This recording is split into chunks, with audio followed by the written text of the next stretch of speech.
I welcome the chairperson of the session, Madam Snehilata Kumar, Secretary Border Management,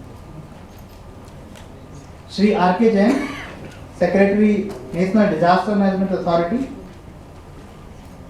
Shri G.V.V. Sharma, Joint Secretary Disaster Management, Ministry of Home Affairs, Madam Pooja Kapoor, Joint Secretary ASEAN, Ministry of External Affairs, Government of India.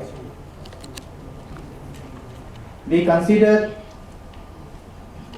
the 2 days series of roundtable meetings a technical success, as a range of issues have been discussed and deliberated during this 2 days event. As a trigger to start the discussion on the outcome towards coming to some kind of fruitful